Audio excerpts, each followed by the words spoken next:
It began without warning. A Tuesday, ordinary and mundane, transformed into a scene from a nightmare in a heartbeat. The internet, the invisible web connecting billions, blinked out. Phones fell silent, screens fading to black. Televisions and radios, once portals to the world, became mute boxes of glass and plastic. Panic set in quickly. The lifeblood of modern society, electricity, flickered and died. Traffic lights went dark, turning intersections into snarling beasts of metal and frustration. Hospitals, relying on backup generators, became islands of desperate hope. The world as we knew it was over. Cities, once vibrant hubs of human activity, descended into chaos. The constant hum of electricity, of life always connected, was replaced by an eerie silence.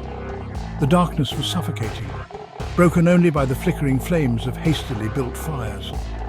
Fear and uncertainty gnawed at the edges of every interaction. Supermarkets, stripped bare within hours, stood as monuments to our fragile supply chains. The gentle order of queues devolved into desperate scrambles for the last scraps of food.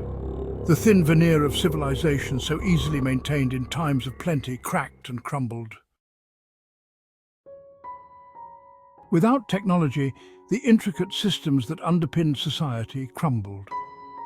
Governments, unable to communicate with their citizens or coordinate relief efforts, found themselves powerless.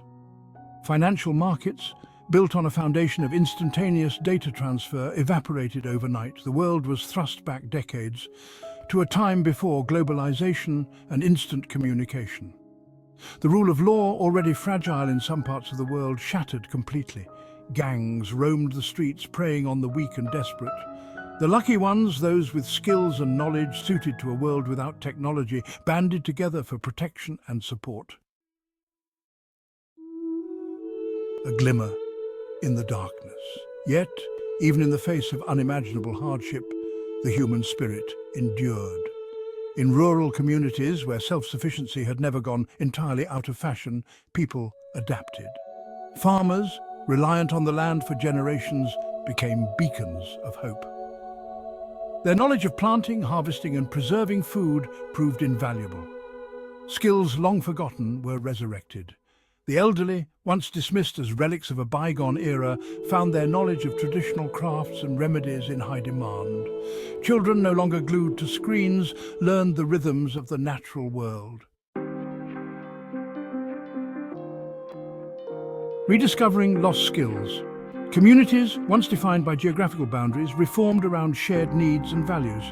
The barter system, a relic of a pre-monetary age, became the primary means of exchange.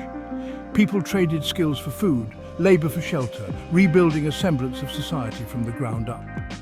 The loss of constant connectivity had an unexpected side effect. It forced people to reconnect with each other. Without the distractions of the digital world, conversations became deeper, relationships more meaningful. The importance of community, of human connection, was rediscovered. A new dawn. The world after the blackout was not the world we knew. It was a world stripped bare, forced to confront its own fragility. But it was also a world where humanity, stripped of its technological crutches, rediscovered its resilience. The blackout, as devastating as it was, served as a stark reminder of our interconnectedness and our capacity for adaptation.